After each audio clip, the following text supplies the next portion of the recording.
Rachida Dati, bonjour. Bonjour Jean-Jacques Bourdin. Merci d'être avec nous. Le 11 mai ne sera pas le début de l'insouciance, ce sera le début de la reprise, disait hier le Premier ministre au Sénat. Première question, est-ce que vous êtes inquiète? Est-ce que toutes les conditions sont réunies pour que le déconfinement se passe bien? Tout d'abord, Jean-Jacques Bourdin, la France ne peut pas rester indéfiniment confinée. Donc, à un moment ou à un autre, il faudra déconfiner la France. Et il y a 3 éléments majeurs pour pouvoir déconfiner la France. C'est la reprise de l'école, la relance économique, mais aussi la reprise des transports.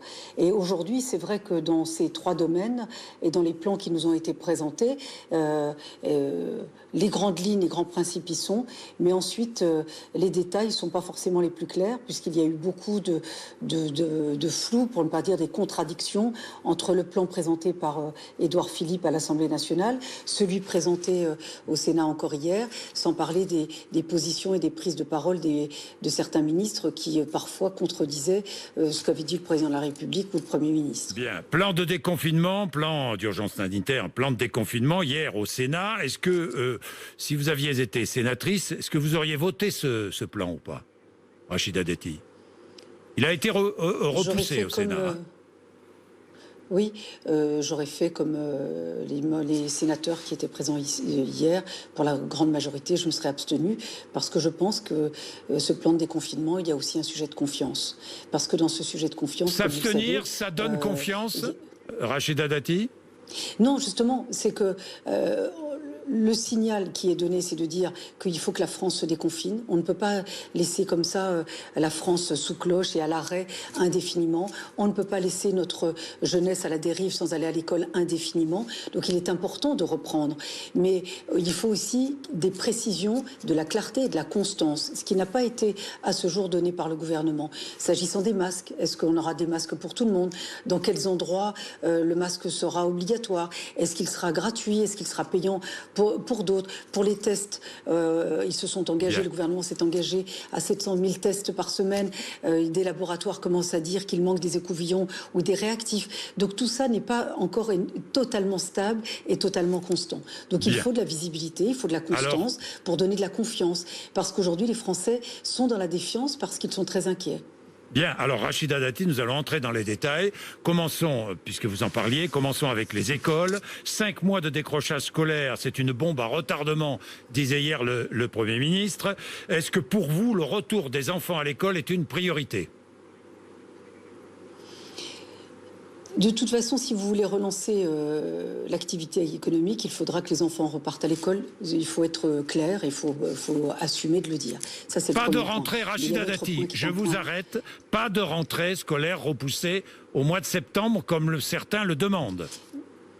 Non mais, je vous explique, Monsieur Bourdin, il faut que les enfants reprennent l'école. Vous le savez bien, vous êtes bien placé pour le savoir. J'écoutais encore certains de vos auditeurs encore ce matin. Ils souhaitent que les enfants reprennent à l'école parce que beaucoup ont décroché, d'autres n'arrivent pas à suivre. Les parents ne peuvent pas les accompagner ou les aider dans les devoirs. Donc c'est très compliqué aussi l'école à distance. Et donc de nombreux parents, mais aussi les enfants demandent à reprendre l'école.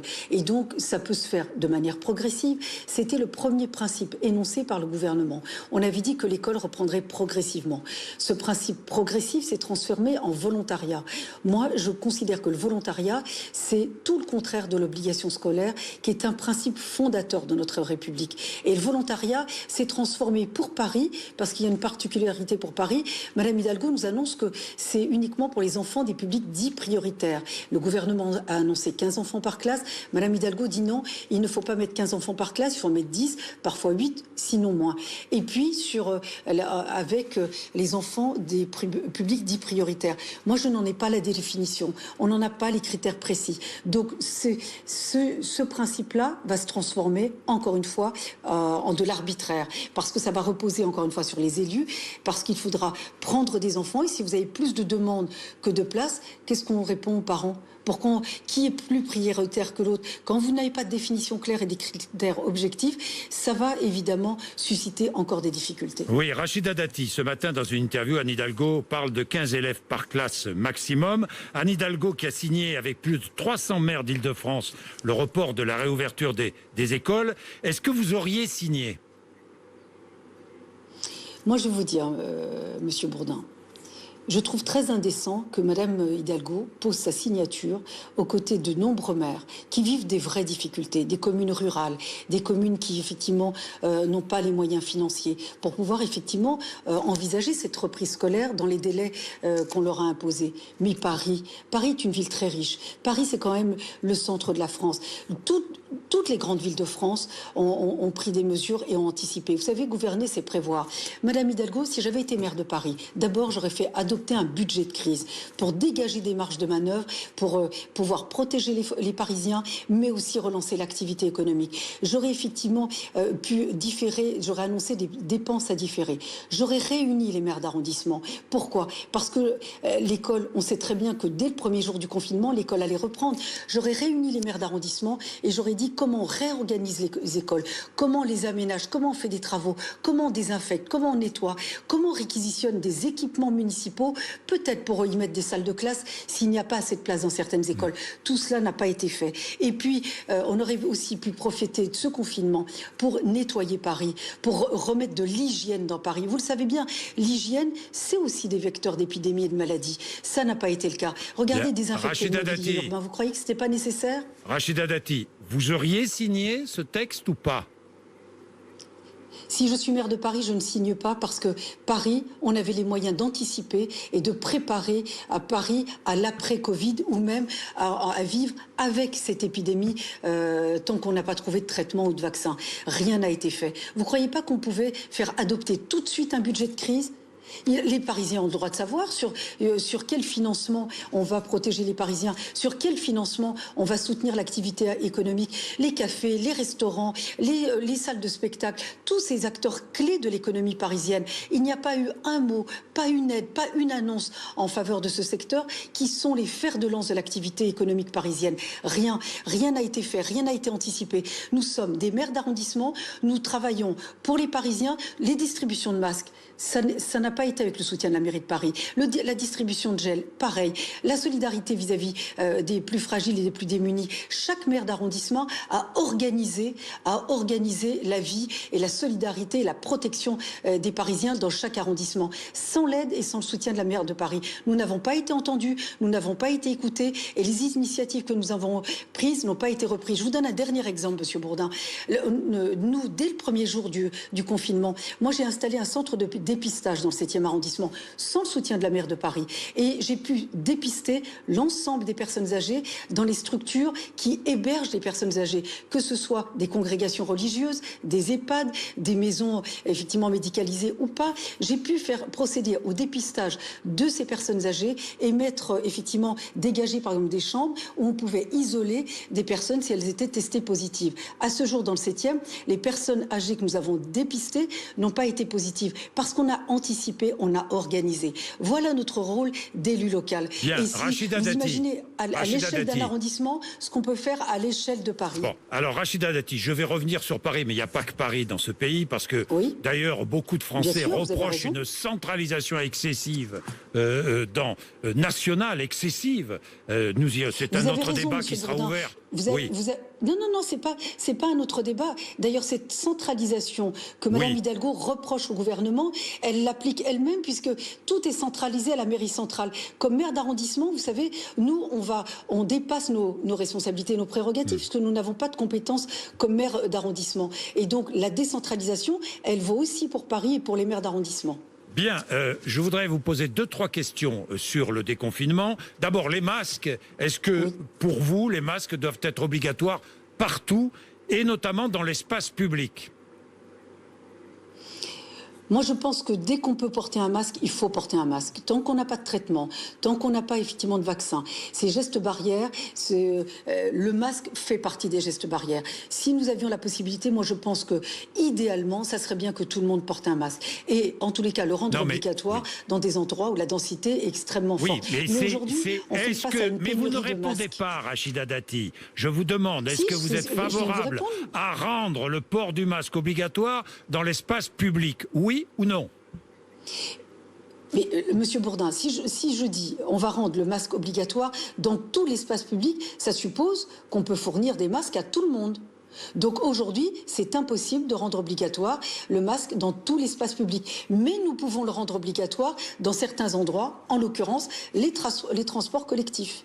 Ou par exemple dans certaines entreprises où il y a une densité. Là où il y a des densités, en fait des lieux où les gens sont effectivement confinés, le masque doit être obligatoire. Et notamment dans les transports publics. Bien, je vais revenir sur Paris tout à l'heure, mais la vie économique. Est-ce que la vie économique, tout le monde s'accorde à dire que la vie économique doit maintenant impérativement reprendre. Est-ce que sur ce terrain-là, économique, vous dites ce matin, le gouvernement a fait ce qu'il fallait, ou pas ? Alors, ils ont adopté un budget de crise, c'est pour ça que moi je le souhaite. Je souhaite que nous l'adoptions également à Paris. Vous savez, Lyon, Marseille, Toulouse, Bordeaux, tout le monde a adopté des mesures fortes dans le cadre d'un budget de crise en faveur de l'activité économique, sauf Paris. C'est quand même un comble. Et effectivement, il faut pouvoir exonérer au maximum les entreprises de nombreuses charges, de nombreuses cotisations. Par exemple, pour Paris, qu'on puisse exonérer les droits, toutes les taxes, les droits de terrasse, les redevances. Et il faut pouvoir relancer l'activité économique et pour cela, il faut pouvoir redonner de l'oxygène à ces acteurs économiques qui vont pouvoir remettre la France debout. Est-ce qu'il faut ouvrir au plus vite les cafés, restaurants, bars en France, à Paris et en France ?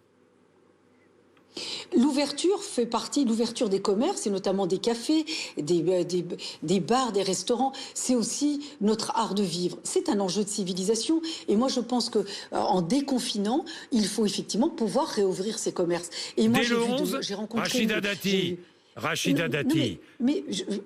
Monsieur Bourdin, dès le 11, encore faut-il que ces nouvelles méthodes et modes de travail soient organisées. Quand vous avez un restaurant, il faut revoir l'organisation des tables, il faut revoir le personnel. Ça, on sait. Ça prend du temps. Sait.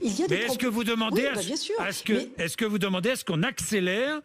C'est ma question. Est-ce qu'on accélère l'ouverture des cafés, bars, restaurants à Paris et en France?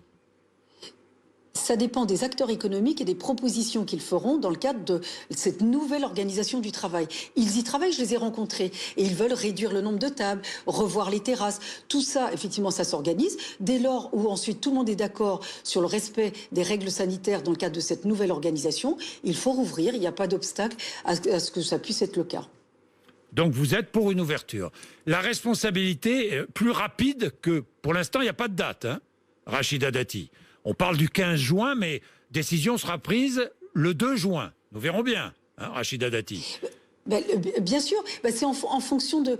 vous savez, réorganiser toute une activité économique, c'est pas simple. Regardez les usines qui ont repris, j'ai vu des usines automobiles, il y a beaucoup d'usines qui ont repris aujourd'hui. Ils ont revu le travail à la chaîne. C'est-à-dire qu'avant, où il y avait 2 personnes ou 2 ouvriers, ils ont mis une personne sur une chaîne et puis ils ont essayé de mettre de la distance entre 2 chaînes. Donc ils ont réorganisé tout leur mode de production. Donc c'est pareil pour les cafés et les restaurants. Ils nous font des propositions et dès lors où les règles sanitaires sont respectées et que c'est acté comme cela avec le préfet, ça peut effectivement reprendre. La responsabilité des chefs d'entreprise, des élus... La France, oui, mais la France ne peut pas rester indéfiniment confinée. Oui. La responsabilité des élus, des chefs d'entreprise. Il y a débat, il y a eu débat au Sénat, il y a débat dans notre société aujourd'hui. Les sénateurs demandent un aménagement des textes. Le gouvernement dit, les élus, les chefs d'entreprise, leur régime de responsabilité pénale n'est pas à modifier parce que les textes sont suffisants. Quelle est votre position ? Il faut simplement, parce que pourquoi il y a eu ce débat? Parce qu'il y a eu un protocole sanitaire de 53 pages ou 55 pages qui a été envoyé, notamment pour les écoles, pour les élus, pour les agents municipaux. Et donc, effectivement, il y a des détails parfois très précis, parfois même trop précis. Et donc, il ne faut pas que, quand on vous dit il faut nettoyer 3 fois, à chaque passage d'un enfant sur un toboggan, il faut être sûr de bien désinfecter après. Si on vous dit il faut vous laver les mains 3 fois fois, enfin laver les mains des enfants 3 fois, si vous en avez fait 2, est-ce que ça, on peut attraire votre responsabilité? Donc il faut faire attention à ce que des détails n'entraînent pas des blocages. Donc ça, il faut veiller à cela. Mais c'est vrai que la responsabilité pénale, et je sais de quoi je parle, j'ai été magistrat, il faut aussi qu'il y ait soit de la négligence, soit des éléments très intentionnels. Je pense qu'effectivement, la justice peut effectivement a un pouvoir d'appréciation dans ce sens, mais attention aux consignes, en tous les cas aux prescriptions que nous donnons aussi bien aux chefs d'établissement, aux agents municipaux, aux élus locaux, aux chefs d'entreprise. Attention aux détails, à ce que les détails. Est-ce qu'on doit revoir les textes? Est-ce qu'on doit revoir les textes? Oui ou non? À mon sens, il faut rebalayer les textes pour voir s'il n'y a pas un risque. Mais de mémoire, je vais vous le dire, pour l'avoir pratiqué lorsque j'étais magistrat, je trouvais que les textes étaient assez précis dans ce qu'ils pouvaient dire. Et donc, il faudrait voir avec la jurisprudence. Très honnêtement, j'ai pas revu depuis un certain temps la jurisprudence issue de tous ces textes. Mais je pense que ce qui a suscité le débat, c'est toutes les règles qui ont été envoyées et la nécessité de respecter ces règles. Il ne faut pas que le détail empêche une action. Voilà. Bien, et que si on empêche une action, ça devienne en fait un élément, enfin une faute, quoi. Voilà. Bien, j'ai 2 questions encore sur les municipales, mais avant les municipales, débat sur Stop Covid fin mai. Le lancement de cette application numérique est espéré, c'est ce que confirme ce matin sur BFM Business le secrétaire d'État chargé du numérique. Le lancement est espéré début juin. Est-ce que vous êtes favorable à la mise en place de cette application? Je ne suis pas favorable au tracking. Parce qu'avant le tracking, faisons le testing. Et puis, parce que ces applications, d'ailleurs, le gouvernement a reconnu lui-même que c'était pas au point, que c'était pas si précis que ça restait quand même encore intrusif. Il y a trop d'incertitudes pour lancer ce type d'application.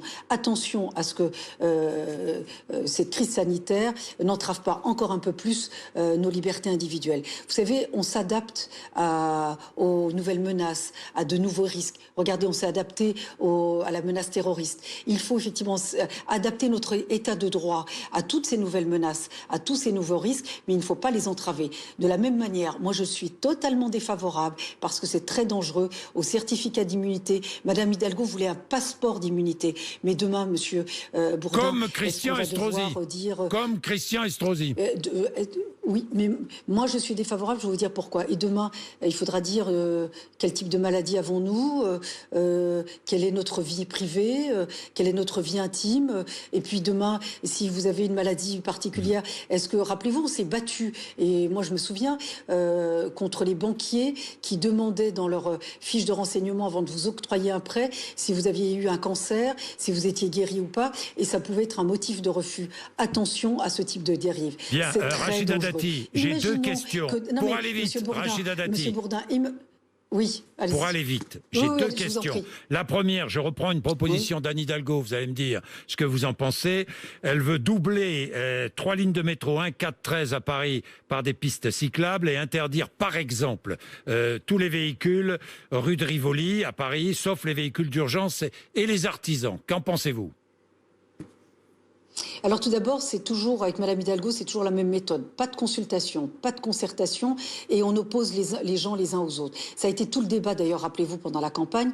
De toute façon, vous savez très bien, nous sommes très en retard sur les transports collectifs. Cette crise sanitaire va encore accentuer ce retard. Donc il y aura forcément beaucoup plus de personnes en surface. On a déjà opposé les vélos aux voitures, le piéton à la trottinette. Moi, je ne suis pas contre le vélo. Je ne suis pas contre les pistes cyclables. Ça a été fait. C'est pas innovant. Ça existe dans de grandes villes et de grandes métropoles dans le monde. Mais d'abord, la superficie de ces villes sont plus importantes et les transports collectifs sont pas de la même nature que nous avons à Paris. On a ce retard que nous devrions combler.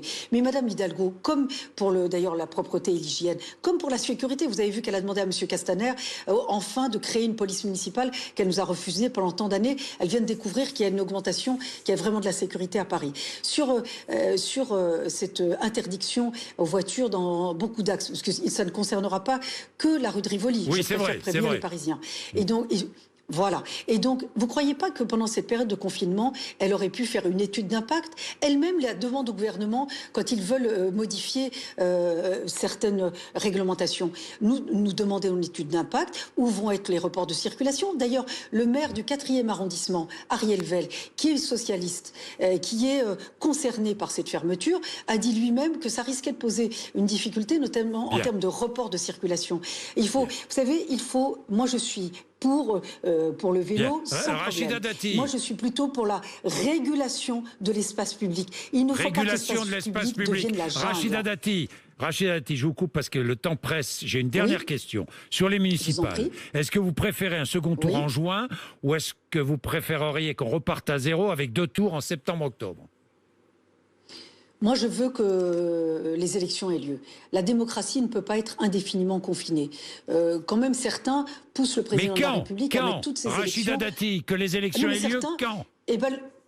Dès qu'on peut, si les cafés sont ouverts, si l'activité économique reprend, si effectivement on peut reprendre une vie normale, il faut effectivement pouvoir voter. On ne peut pas laisser la démocratie en juin, indéfiniment Rachida confinée. Dati, voter en juin?